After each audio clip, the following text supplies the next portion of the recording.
Hello friend, कैसे हैं आप सब। Welcome to my channel A1 study circle. तो फ्रेंड, जैसा कि आप लोग जान रहे हैं कि अपने चैनल पर अब हम यूपी ट्रिपल पेट का जो एग्ज़ाम 18 सितंबर को होने वाला है उस संदर्भ में वीडियो बना रहे हैं। तो हम हिस्ट्री और पॉलिटी दो टॉपिक अभी स्टार्ट किए हैं, ठीक है। तो इस संदर्भ में हम पॉलिटी का आज ये हमारा चौथा क्लास होगा, ठीक है। तो अब तक हमने 3 वीडियो बना कर डाल चुके हैं, ठीक है। ये तीनों वीडियो आपको हमारे चैनल पर मिल जाएंगे। चलिए, हम 75 क्वेश्चन अब तक कंप्लीट करा दिए हैं। हमें अब ये वाला वीडियो जो स्टार्ट हो रहा है करंट वीडियो, ये 76 क्वेश्चन से शुरू करना है, ठीक है। तो चलिए फ्रेंड, अब ज़्यादा बातें ना करते हुए वीडियो स्टार्ट करते हैं। कह रहा है कि संविधान का निम्न अनुच्छेदों में से कौन एक उपबंधित करता है कि मत बराबर होने की दशा में लोकसभा के अध्यक्ष का मत जो होगा वह निर्णायक होगा और वह उसका प्रयोग करेगा, ठीक। तो अनुच्छेद 99 के तहत, अनुच्छेद 103 के तहत, अनुच्छेद 100 के तहत या अनुच्छेद 102 के तहत, ठीक है। किस अनुच्छेद के तहत जो लोकसभा स्पीकर होता है वो अगर निर्णायक, अगर दोनों किसी भी विधेयक पर वोटिंग हो रही है और उसमें दोनों तरफ पक्ष विपक्ष दोनों में बराबर मत पड़े तो अपना निर्णायक मत वो डालेगा, ठीक है। लेकिन प्रथम मत नहीं डालेगा, अंतिम मत डालेगा। नहीं, अंतिम नहीं, सॉरी, प्रथम मत डालता है वो। चलिए, अभी आगे एक्सप्लेन हो जाएगा ये, ठीक है। तो निर्णायक होगा और वह उसका प्रयोग करेगा। तो कौन से अनुच्छेद के तहत, फटाफट देख लीजिए। 76 का सही आंसर क्या हो जाएगा? अनुच्छेद 100 के तहत। अनुच्छेद 100 में ये प्रावधान है कि वो जब विधान संसद भवन में अगर मतों का विभाजन होता है तो लोकसभा स्पीकर अपना निर्णायक मत दे सकता है, ठीक। अनुच्छेद 100 के तहत। चलिए, 76 के बाद 77 पे आते हैं, फटाफट देख लीजिए 77 क्वेश्चन क्या कह रहा है। 77 क्वेश्चन आपकी स्क्रीन पर, एक सेकंड रुकिए, थोड़ा सा इसको जूमिंग करना होगा। 77 क्वेश्चन ये रहा, ठीक ठीक। ये रहा आपका 77 क्वेश्चन। थोड़ा सा इसका, हाँ, ठीक। संविधान के किस अनुच्छेद के अंतर्गत धन विधेयक को परिभाषित किया गया है? कह रहा है संविधान के किस अनुच्छेद के तहत धन विधेयक को परिभाषित किया गया है। यह है 77 क्वेश्चन, ठीक है। तो ऑप्शन नंबर ए 109, अनुच्छेद 109 के तहत। ऑप्शन नंबर बी अनुच्छेद 110 के तहत। ऑप्शन नंबर सी अनुच्छेद 111 के तहत। या ऑप्शन नंबर डी बी और तथा सी दोनों, यानी कि 109 110 दोनों के तहत, ठीक। तो बताइए किस अनुच्छेद के तहत धन विधेयक को परिभाषित किया गया है। 77 क्वेश्चन है आपकी स्क्रीन पर। बताइए इसका सही क्वेश्चन आंसर क्या हो जाएगा। तो चलिए, इसका सही आंसर लगा रही है, बिल्कुल सही, अनुच्छेद 110 के तहत, ठीक है। बी ऑप्शन इसका करेक्ट होगा, राइट आंसर। 110 के तहत धन विधेयक को परिभाषित किया गया, ठीक। चलिए, 78 क्वेश्चन, 78 क्वेश्चन आपकी स्क्रीन पर है, देख लीजिए फटाफट। क्या कह रहा है? संविधान के किस अनुच्छेद के अंतर्गत न्यायालयों द्वारा संसद की कार्यवाहियों की जांच करना प्रतिबंधित किया गया है? संविधान के किस अनुच्छेद के तहत न्यायालय यानी कि जुडिशरी के द्वारा संसद की कार्यवाही को जांच करने से प्रतिबंधित किया गया है? किस अनुच्छेद के तहत? अनुच्छेद 127 के तहत, अनुच्छेद 122 के तहत, या अनुच्छेद 126 के तहत, या फिर अनुच्छेद 139 के तहत। तो 78 क्वेश्चन का कौन सा ऑप्शन सही हो जाएगा इसमें? तो एक बिल्कुल सही है, 122। अनुच्छेद 122 में यह प्रावधान किया गया है कि संसद की कार्यवाहियों पर न्यायालय कोई उसमें टीका टिप्पणी नहीं कर सकता, ठीक है। जांच करना प्रतिबंधित किया गया, ठीक। 78 का बी ऑप्शन लगा लीजिए। 79 79 क्वेश्चन पर चलते हैं, फटाफट देख लीजिए। 79 यानी 79 क्वेश्चन क्या कह रहा है? भारत में सुधारात्मक याचिका उच्चतम न्यायालय में निम्न अनुच्छेद के अंतर्गत दाखिल की जाती। सुधारात्मक याचिका जो है हाई कोर्ट यानी उच्चतम न्यायालय, सर्वोच्च सुप्रीम कोर्ट। भारत में सुधारात्मक याचिका जो है उच्चतम न्यायालय में निम्न अनुच्छेद के अंतर्गत दाखिल की जा सकती है। कौन कौन से अनुच्छेद? ऑप्शन ए है 138 अनुच्छेद के तहत, या ऑप्शन बी 140 अनुच्छेद के तहत, ऑप्शन सी 142 अनुच्छेद के तहत, या ऑप्शन सी ऑप्शन डी 146 अनुच्छेद के तहत। तो इसका सही आंसर लगा लीजिए 79 क्वेश्चन का, बिल्कुल सही, 142 अनुच्छेद के तहत उच्चतम न्यायालय में निम्न अनुच्छेद के अंतर्गत दाखिल की जा सकती है सुधारात्मक याचिका, ठीक है। अगर कोई सुधार संबंधित याचिका है तो अनुच्छेद 142 के तहत दाखिल की जा सकती है। चलिए, 79 क्वेश्चन यहाँ कंप्लीट हुआ। 79 के बाद 80 पे आते हैं। संविधान का कौन सा अनुच्छेद, कह रहा संविधान का कौन सा अनुच्छेद उच्चतम न्यायालय को उसके द्वारा दिए गए निर्णय अथवा आदेश के पुनरावलोकन, न्यायिक पुनरावलोकन, ठीक है, हेतु अधिकृत करता है, ठीक है। ये संविधान का कौन सा अनुच्छेद उच्चतम न्यायालय को अपने द्वारा दिए गए आदेश या फिर निर्णय के उसका रिव्यू करना, यानी पुनर्विचार करना, ठीक। करने हेतु अधिकृत करता है? अनुच्छेद 137, ऑप्शन बी अनुच्छेद 130, ऑप्शन सी अनुच्छेद 139 या ऑप्शन डी अनुच्छेद 138। बताइए किस अनुच्छेद के तहत सुप्रीम कोर्ट जो है अपने दिए गए निर्णय को पुनर्विचार कर सकता है ना। ठीक है, तो 80 क्वेश्चन का सही आंसर लगा लीजिए। अनुच्छेद 137 बिल्कुल सही, ए ऑप्शन। ठीक, चलिए 80 का ए ऑप्शन लगा लीजिए। 81वें पर आते हैं, फटाफट देख लीजिए 81वां क्वेश्चन क्या कह रहा है। 81वां क्वेश्चन कह रहा है कि राज्यों में विधान परिषद के सृजन हेतु संविधान के किस अनुच्छेद में यह वर्णित प्रक्रिया को अपनाया जाता है? किस संविधान की किस अनुच्छेद की वर्णित प्रक्रिया को अपनाया जाता है राज्यों में विधान परिषद का गठन के संदर्भ में? ठीक, तो 4 ऑप्शन है आपकी स्क्रीन पर। अनुच्छेद ए कह रहा है, ऑप्शन ए कह रहा है अनुच्छेद 368 के तहत, ऑप्शन बी कह रहा है अनुच्छेद 69 के तहत, ऑप्शन सी कह रहा है अनुच्छेद 269 के तहत, या ऑप्शन डी कह रहा है अनुच्छेद 169 के तहत 169। तो ठीक है, बताइए 81वें क्वेश्चन का सही आंसर इसमें से क्या हो जाएगा? अनुच्छेद 169 बिल्कुल सही है। इसके तहत राज्यों में विधान परिषद का गठन करने का प्रावधान है। ठीक है, अनुच्छेद 169 में निहित है कैसे राज्यों के अंदर विधान परिषद का गठन होगा, सृजन होगा। ठीक, तो 81वें क्वेश्चन का डी ऑप्शन लगा लीजिए। चलिए 82 क्वेश्चन पर चलते हैं, फटाफट देख लीजिए। 82वां क्वेश्चन आपकी स्क्रीन पर दिख रहा होगा। 82 क्वेश्चन क्या कह रहा है? भारतीय संविधान के किस अनुच्छेद में ना निर्वाचन आयोग के लिए प्रावधान है? निर्वाचन आयोग का प्रावधान किस अनुच्छेद में है? ऑप्शन ए अनुच्छेद 320 में है, ऑप्शन बी अनुच्छेद 322 में है, ऑप्शन सी अनुच्छेद 324 में है, या फिर ऑप्शन डी अनुच्छेद 326 में है। तो बताइए किस अनुच्छेद के तहत निर्वाचन आयोग के लिए प्रावधान किया गया है भारतीय संविधान में? ठीक है, 82 क्वेश्चन का सही आंसर लगा लीजिए। बिल्कुल सही, अनुच्छेद 324 के तहत निर्वाचन आयोग। ठीक है, इलेक्शन कमीशन का कैसे सृजन होगा, इसमें कितने उसके जैसे मुख्य निर्वाचन आयुक्त हो गए और उसके बाद उसके सहयोगी जो हो गए निर्वाचन आयुक्त होंगे। ठीक, ये इनका प्रावधान किस अनुच्छेद के तहत हुआ है? 324 के तहत। ठीक, यही है, सही है, सी ऑप्शन। देखिए कितना इंपॉर्टेंट क्वेश्चन है, हर बार पूछा जाता है, बहुत इंपॉर्टेंट क्वेश्चन है, पीछे 2016 में पूछा गया है। ठीक है, तो सारे इंपॉर्टेंट क्वेश्चन का कलेक्शन हम लाए हैं फ्रेंड। इसको आपको बस खाली हमारे क्लास को डेली देखते रहिए, एक नोट्स बना लेंगे तो आपके लिए बहुत अच्छा हो जाएगा। लास्ट मोमेंट में आपको 1-2 घंटा में पूरा एक बार पन्ना पलट लीजिए, पॉलिटी का, हिस्ट्री का, ज्योग्राफी का, और साइंस का। तो आपको जान लीजिए कि आपका 25 क्वेश्चन जो होना है जीएस का, वो आपका 25 में 25 करेंगे, एक भी गलत नहीं होगा। ठीक है, तो रीजनिंग और हिंदी तो आप कर ही लेंगे, तो ओवरऑल आपका यानी 90+ आपके मार्क्स आने हैं। 100 क्वेश्चन अगर 100 नंबर का हो रहा है तो आपका 90+ मार्क्स आएंगे अगर आप हमारे ये जो बना रहे हैं पेपर वीडियो, इसको देखते जाएंगे। ठीक है, और नोट्स बना लेंगे, बहुत अच्छा होगा। ठीक है, चलिए 82 क्वेश्चन यहाँ कंप्लीट हो गया। 82 का सी ऑप्शन हो जाएगा, अनुच्छेद 324 के तहत निर्वाचन आयोग के संदर्भ में बातें कही गई है। ठीक, 83 पर आते हैं, फटाफट देख लीजिए। 83 क्वेश्चन क्या कह रहा है? भारतीय संविधान का अनुच्छेद 249 किससे संबंधित है? 4 ऑप्शन है आपकी स्क्रीन पर, फटाफट देख लीजिए। ऑप्शन नंबर ए राष्ट्रपति के आपातकालीन शक्तियों से, ऑप्शन नंबर बी लोकसभा के विघटन से, ऑप्शन नंबर सी संसद की प्रशासनिक शक्तियों से, ऑप्शन नंबर डी राज्य सूची के विषयों के संबंध में संसद की विधायी शक्तियों से। तो ये आपको बताना है कि भारतीय संविधान का अनुच्छेद 249 किससे संबंधित है, इन चारों में से। तो 83 का सही आंसर लगा लीजिए फ्रेंड, क्या हो जाएगा? राज्य सूची के विषयों के संबंध में संसद की विधायी शक्तियों से संबंधित है। ठीक है, अनुच्छेद 249। ठीक, अब चलिए अनुच्छेद 83 क्वेश्चन 83 का डी ऑप्शन हो गया। 84 पर आते हैं, फटाफट देख लीजिए 84 क्वेश्चन क्या कह रहा है, आपकी स्क्रीन पर दिख रहा होगा।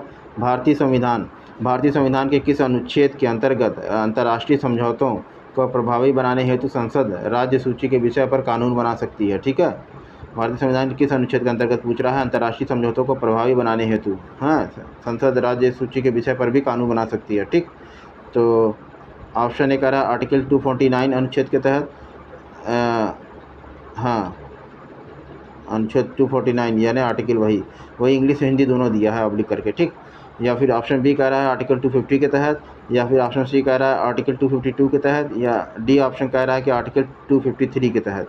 तो किस अनुच्छेद के तहत भारत की क्या बोलते हैं संसद जो है अंतर्राष्ट्रीय समझौतों को प्रभावी बनाने के लिए राज्य सूची के विषय में, जबकि राज्य सूची पे कानून राज्य सरकार ही बनाती है, लेकिन अब केंद्र सरकार को चाहिए क्योंकि उसे कोई बाहरी विदेशी कंपनी, बड़ी कंपनी, मल्टीनेशनल है, उसको लाना है, उसके लिए ज़मीन के अधिग्रहण करना होगा, ज़मीन की रिक्वायरमेंट होगी, ज़रूरत होगी।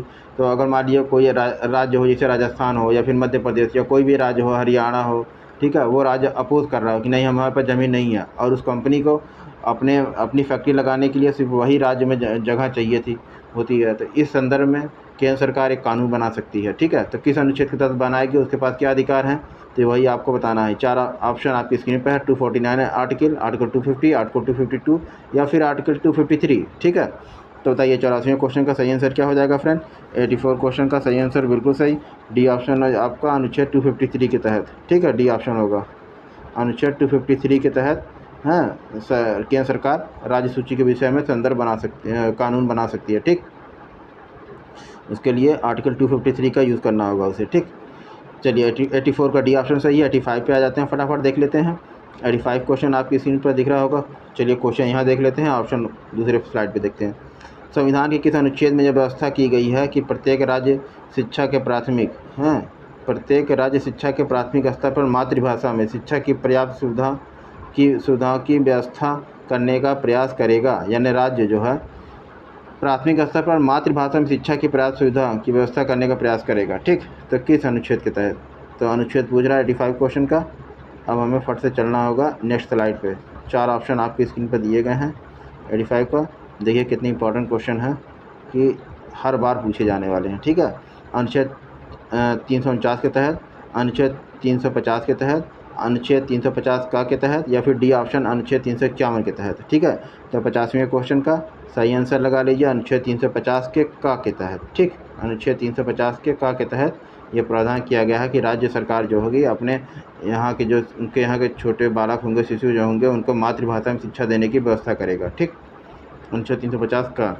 चलिए यह सॉरी फ्रेंड, यहाँ तक 86 क्वेश्चन कंप्लीट होते हैं फ्रेंड। अब हम नेक्स्ट 85 क्वेश्चन कंप्लीट होते हैं। 86 क्वेश्चन पे आते हैं। 86वां क्वेश्चन क्या कह रहा है आपकी स्क्रीन पर। ठीक है, सूची दिया है, सूची 1 और सूची 2 को सम्मिलित करना है और सूचियों के सहायता से नीचे दिए गए कूट से सही उत्तर का चयन करना है। तो मैच कराना है दोनों सूची को, सूची 1 सूची 2। सूची 1 में क्या है, संस्थान है, सूची 2 में अनुच्छेद है। भारत का नियंत्रक एवं महालेखा परीक्षक, उसके आगे दिया है अनुच्छेद 315। दूसरा बी दिया है वित्त आयोग, उसके आगे दिया है अनुच्छेद 280। सी दिया है प्रशासनिक अधिकरण, उसके आगे दिया है अनुच्छेद 148 है। और डी दिया है संघ लोक सेवा आयोग, उसके आगे दिया है अनुच्छेद 323। ठीक है, तो हमें थोड़ा सा इसको जूम वो करना होगा और ताकि थोड़ा सा ये चीज़ें दिख जाएं आपको। ठीक है, अनुच्छेद संस्थान। ठीक, तो बताइए इसमें सही आंसर 4 ऑप्शन है, ABCD के हिसाब से आपको देखना है, इसमें मैच कराना है। ठीक है, तो बताइए भारत का नियंत्रक और महालेखा परीक्षक जो है, भारत का नियंत्रक और महालेखा परीक्षक जो है वो कौन है, कौन से अनुच्छेद में इसका प्रावधान है। ठीक, 86 क्वेश्चन का सही आंसर बताना है आपको, ये सबको मैच कराना है। ठीक,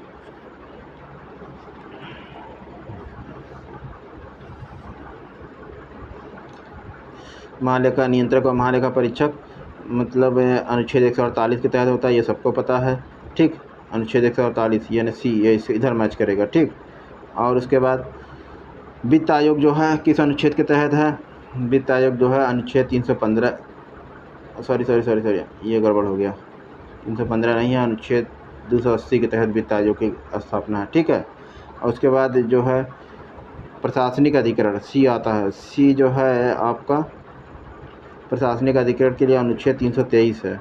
ठीक, और उसके बाद एक बचता है संघ लोक सेवा आयोग, तो इसके लिए अनुच्छेद 353 है। ठीक, तो ए का 3, बी का 2, ए का 3, बी का 2 है कहीं, ए का 3, बी का 2, ए का 3, बी का 4 है यहाँ, ए का 3, बी 2, ए ऑप्शन सही है। ठीक है, 86 का ये ऑप्शन लगा लीजिए आप लोग। ठीक, चलिए 86 का ऑप्शन सही हो गया। चलिए 87 पे आते हैं, फटाफट देख लीजिए। 87 क्वेश्चन का मैचिंग वाले में आपको पता होगा तो फटाक से लग जाता है, कोई दिक्कत नहीं होती है। 87 क्वेश्चन देख लीजिए फटाफट, क्या कह रहा है। लोकसभा में एंग्लो इंडियन समुदाय के लिए आरक्षित जो है प्रावधान, आरक्षण प्रावधान संविधान में किया गया है किस अनुच्छेद के तहत है। लोकसभा में आपको पता है एंग्लो इंडियन से 2 सदस्य मनोनीत किए जाते हैं राष्ट्रपति के द्वारा, तो इनका आरक्षण का प्रावधान संविधान में किया गया किस अनुच्छेद के द्वारा। ऑप्शन ए कह रहा है अनुच्छेद 331 के द्वारा, ऑप्शन बी कह रहा है अनुच्छेद 221 के द्वारा, ऑप्शन सी कह रहा है अनुच्छेद 121 के द्वारा, या ऑप्शन डी कह रहा है अनुच्छेद 139 के द्वारा। तो एंग्लो इंडियन के संदर्भ में जो प्रावधान संविधान में किया गया है वो किस अनुच्छेद के द्वारा किया गया, ये आपको बताना है 87 क्वेश्चन का। बताइए सही आंसर क्या हो जाएगा। तो बिल्कुल सही, अनुच्छेद 331 के द्वारा एंग्लो इंडियन के संदर्भ में बातें कही गई हैं। ठीक, ये ऑप्शन लगा लिए 87 का ये ऑप्शन। ठीक, चलिए 88 पे आते हैं, फटाफट देख लीजिए 88 क्या कह रहा है। 88 क्वेश्चन आपकी स्क्रीन पर है, देखिए क्या कह रहा है। भारतीय संविधान के निम्नलिखित किस या फिर किन अनुच्छेद द्वारा अंतर्राष्ट्रीय व्यापार की स्वतंत्रता नियमित की गई है। ठीक है, ऑप्शन ए कह रहा है अनुच्छेद 19 क्लास 1 का, हाँ, और D to E, ठीक है, सब क्लास D to E तक। ऑप्शन बी कह रहा है 301 के तहत। ऑप्शन सी कह रहा है अनुच्छेद 301 से 307 के तहत, या ऑप्शन डी कह रहा है उपरोक्त सभी होंगे। तो 88 क्वेश्चन का सही आंसर लगा लीजिए उपरोक्त सभी। ये सभी अनुच्छेद जो हैं अंतर्राष्ट्रीय व्यापार की स्वतंत्रता के संबंध में है। ठीक है, 19 क्लास 1 का D to E तक है, 301 है, 301 से 7 तक है। ठीक, ये है भारतीय संविधान के। अब 88 के बाद 89 पे आते हैं, फटाफट देख लिए 89 क्वेश्चन क्या कह रहा है कि राज्य विधानसभाओं में आंग्ल भारतीय समुदाय के लिए प्रतिनिधित्व का प्रावधान भारत के संविधान के किस अनुच्छेद द्वारा किया गया है। ऊपर वाला क्वेश्चन जो अभी हम कराए हैं सेम वही क्वेश्चन है ये। ठीक है, तो 4 ऑप्शन है आपकी स्क्रीन पर, आप देख लीजिए। 4 ऑप्शन है, अनुच्छेद 330, ऑप्शन बी अनुच्छेद 331, ऑप्शन सी अनुच्छेद 332 और या ऑप्शन डी अनुच्छेद 333। तो 89 क्वेश्चन का सही आंसर बता दीजिए क्या हो जाएगा, अनुच्छेद 333 के तहत। ठीक है, आंग्ल भारतीय समुदाय के लिए राज्य की विधानसभाओं में, ये उधर ऊपर वाला जो था वो केंद्र के लिए संसद में लोकसभा के संदर्भ में था, और ये राज्य की विधानसभाओं के संदर्भ में है। ठीक है, तो थोड़ा सा में डिफरेंट है। ठीक, वो केंद्र में लोकसभा में मनोनीत सदस्यों के संदर्भ में बातें थी, और ये राज्य की विधानसभाओं में है। ठीक है, तो आंग्ल भारतीय समुदाय के लिए प्रतिनिधित्व का प्रावधान भारत के संविधान के किस अनुच्छेद द्वारा किया गया है। तो सही ऑप्शन हो जाएगा डी ऑप्शन आपका 333 के तहत। ठीक, चलिए 90 पे आते हैं। भारतीय संविधान के किस अनुच्छेद में विभिन्न राज्यों से संबंधित विशिष्ट प्रावधान का उल्लेख है। 4 ऑप्शन आपकी स्क्रीन पर दिख रहा होगा। ऑप्शन ए अनुच्छेद 369, ऑप्शन बी अनुच्छेद 370, ऑप्शन सी अनुच्छेद 371, ऑप्शन डी अनुच्छेद 372। ठीक है, तो भारतीय संविधान के किस अनुच्छेद में विभिन्न राज्यों से संबंधित विशिष्ट प्रावधान है। तो किस राज्यों से संबंधित विशिष्ट प्रावधान है क्वेश्चन 19 का सही आंसर क्या हो जाएगा, ऑप्शन नंबर सी अनुच्छेद 371। ठीक, विशिष्ट प्रावधान, अगर राज्यों का विशेष राज्य यानी विशिष्ट प्रावधान या विशेष राज्य का दर्जा, अनुच्छेद 371। ठीक, ये कौन कौन से राज्य को विशेष राज्य का दर्जा दिया जाएगा। तो 90 क्वेश्चन का सी ऑप्शन सही है। 91 क्वेश्चन पर आते हैं, फटाफट देख लीजिए। निम्नलिखित राज्यों में से किसके लिए संविधान के अनुच्छेद 371 के अंतर्गत विशेष प्रावधान किया गया है। ठीक है, तो अब यहीं फिल इन द ब्लैंक्स यहीं भरना है। ठीक है, 4 ऑप्शन है आपकी स्क्रीन, जम्मू कश्मीर, महाराष्ट्र, गुजरात, नागालैंड, आंध्र प्रदेश। ठीक है, तो इन चारों में से कौन से राज्य के लिए विशिष्ट प्रावधान किया गया है। 91 क्वेश्चन का सही आंसर लगाइए फ्रेंड, क्या हो जाएगा, महाराष्ट्र तथा गुजरात के संदर्भ में है, बी ऑप्शन। 91 का बी ऑप्शन हो जाएगा फ्रेंड, 91 का बी ऑप्शन। और उसके बाद 91 के बाद 92 पे आते हैं, फटाफट देख लेते हैं 92 क्वेश्चन क्या कह रहा है आपकी स्क्रीन पर। 92 भारतीय संविधान के किस अनुच्छेद के अंतर्गत अखिल भारतीय सेवाओं का प्रावधान किया गया है। पूछ रहा है कि किस अनुच्छेद के अंतर्गत अखिल भारतीय सेवाएं, कौन, UPSC union public service commission जो कराती है, आईएएस, आईपीएस, आईएफएस, ठीक है, आईआरएस, इनको कहते हैं अखिल भारतीय सेवाएं। ठीक, इनका प्रावधान किस अनुच्छेद के तहत किया गया है। ठीक, तो 92 क्वेश्चन का 4 ऑप्शन आपकी स्क्रीन पर पहले दिखना चाहिए, उसके बाद तब आप क्वेश्चन का आंसर देने में कंफर्ट होंगे। 92 का 4 ऑप्शन ये होगा, एक सेकेंड, कुछ यहाँ गड़बड़ हो रहा है क्या, ये है 92, 93 कहाँ गया,